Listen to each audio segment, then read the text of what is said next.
नमीश आहूजा जी पटियाला से। श्री हरिवंश। राधा वल्लभ श्री हरिवंश।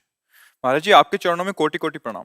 महाराज जी श्री जी की कृपा से मैं 7 साल से प्रतिदिन मंदिर जाता हूँ, प्रतिदिन नाम जप भी करता हूँ, पर मेरे जीवन में जब भी कोई प्रतिकूलता आती है या कोई कार्य सफल नहीं होता तो मेरे शरीर के रिश्तेदार मुझे कहते हैं, कहाँ गए तुम्हारे भगवान, प्रतिदिन मंदिर जाने का क्या फायदा हुआ। जब वो ऐसा कुछ भगवान के विषय में बोलते तो मुझे बहुत गुस्सा आता है। महाराज जी मेरा मार्गदर्शन करें। देखो, अज्ञानी जन तो कुछ भी बोलते रहेंगे। अभी मंदिर जाना या कुछ भी सत्कर्म करना नई खेती है, पर माल तो पुराना ही खाना पड़ेगा। अभी जो पूर्व स्टॉक है गोदाम में वही चलेगा। फसल आगे वाली जब आएगी तो उन जो भी प्रश्न करें कि मंदिर जाते हो तो क्या हुआ, तो किसान पहले खेती तैयार करता है, फिर बीज बोता है, फिर सिंचाई करता है, महीनों सेवा करता है, खूब पैसे लगाकर उसे बल प्रदान करता है खेती को। फिर जाके जब राशि का समय आता है, जैसे निकल गया, अब 1 मन गेहूं बोने वाला 60 मन गेहूं उसी से काट रहा है। अब जब 1 मन गेहूं फेंक दिया और दूसरे दिन उसके पास रोटी के लिए नहीं, अब उसे कोई उपहास करे कि बेवकूफ़ है ये, फेंक के आया 1 मन, कम से कम पिसवाता तो 1 हफ्ते चलता, क्या करेगा वो 1 मन। तो चुप रहो, 4 महीना चुप रहो, इसके बाद वो 1 मन 60 मन तुम्हें जब देगा तब उसको बताना कि ये देखो 1 मन फेंका था, अब 60 मन आया है। तो अभी आपका मंदिर जाना, भगवत आराधना करना, ये नया कर्म है। ये जब फलीभूत होगा तब तक पता नहीं वो देखने वाले रहें कि ना रहें क्योंकि कोई भी खेती तत्काल नहीं होती ना। तो इसलिए बच्चा, ये सत्कार्य है। सत्कार्य कभी व्यर्थ नहीं होता। जब असत कार्य नहीं बिना दंड दिए रहता तो सत्कार्य तुम्हें मंगल किए बिना कैसे रह सकता है। हाँ, ये जरूर है कि पूर्व जन्म के हमारे कुछ ऐसे कर्म हैं जो हमें भोगने ही पड़ेंगे। हाँ, तो इसमें कभी भगवान पे अश्रद्धा न करे। हाँ, उसको जैसे हम कई बार सत्संग में सुनाया है, उदाहरण से बात समझ में आ जाती है। 1-2 मित्र थे, स्कूल में साथ पढ़ते थे। जब थोड़े सयाने हुए तो एक गलत मार्ग में चला गया। धनी घर का था, शराब पीना, वैश्यागमन करना, जुआ खेलना, बस ऊट पटांग गनत। और एक था गरीब घर का था, वो गंगा नहाना, नाम जप करना, मंदिर जाना, ऐसे शुरू कर दिया। अब जो जिस मार्ग में चलता उसमें उसकी और बढ़ोतरी होती, वो और गंदा, ये और भगत। तो इसने ब्याह भी नहीं किया, नाम जप, और वो तो मतलब जितनी गंदगी। एक दिन दोनों मित्रों की मिलान हो रही थी, वो उधर से आ रहा था और ये इधर गंगा नहा के नाम जप करते हुए जा रहे थे। तो जे देखा मित्र से इतना बड़ा खजूर, खजूर काटा होता ना, इतना बड़ा काटा पार कर गया। वो भगवान का नाम लेते हुए बैठ गए और वो लांग बूट पहने हुए नशे में एकदम। बोले, देख लिया तेरे भगवान ने क्या किया, पूरा जीवन हो गया ना गंगा नहाते हुए, अब क्या, देख देख मेरे पास वैभव, क्या कमी है। लोग जहाँ जाते हैं 4 लोग आओ आओ बैठते हैं, मौज मस्ती, कहते थे हमारे साथ रहे, मौज मस्ती में रहेगा। अब इतना कह के तो चला गया।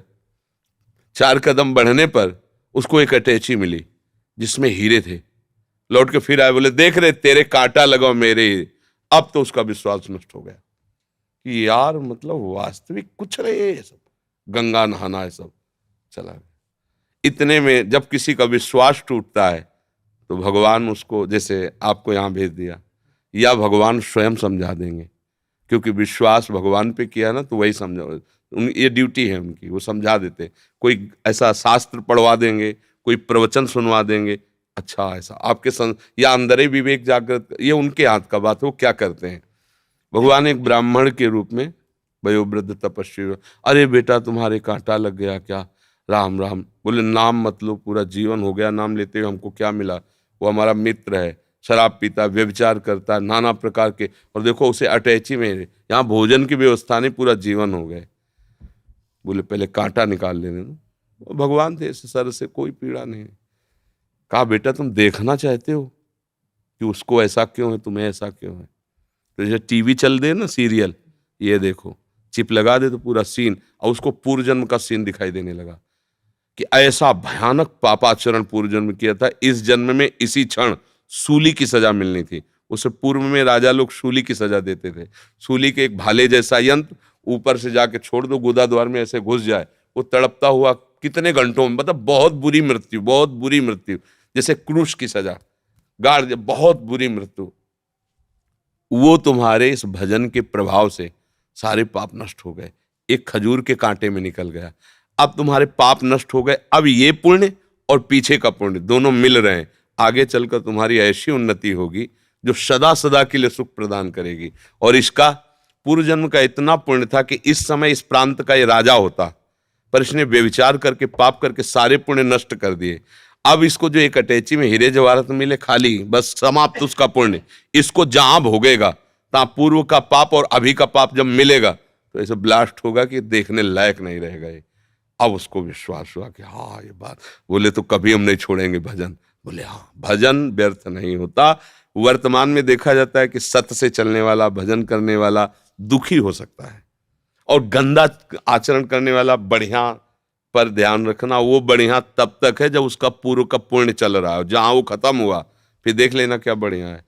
हमने कई बार सत्संग में भी बताया कि एक पूर्वाश्रम में जब हम थे तो वहां आते थे ठाकुर राघवेंद्र सिंह, थे भी ऐसे ही एकदम 20 आदमी राइफल लिए उनके पीछे चले। जब जैसा मन है जिसको जूते से पिटवा दिया, जिसकी माई बहन की तरफ गंदी दृष्टि उठवा लिया।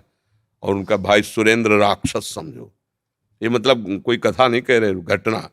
हंसिया से काट देता, बड़े बड़ों को चीर। और बड़े बड़े अधिकारी वो जमींदार उनके यहाँ मतलब महल बना हुआ, आज भी महल बना हुआ उनका। समय जब गिरा तो बड़े वाले को एड्स, राघवेंद्र सिंह को। अब मुंह छुपाए, कानपुर में दवाइयां चल, वो मरा। जो ही मरा तो विरोधी जनों ने चील की तरह छोटे वाले को नोच डाला, वो मरा। अब सारी जागीर में केवल बहुएं, वो भी खेत नहीं जुत सकते क्योंकि हजारों को पीड़ा दी थी ना। परती पड़े, परती माने कोई जमीन में अन्न नहीं उपजा सकता, खाने को दुर्लभ है, कोठी में रहते हैं, कोई सहयोग करने आ गए ना।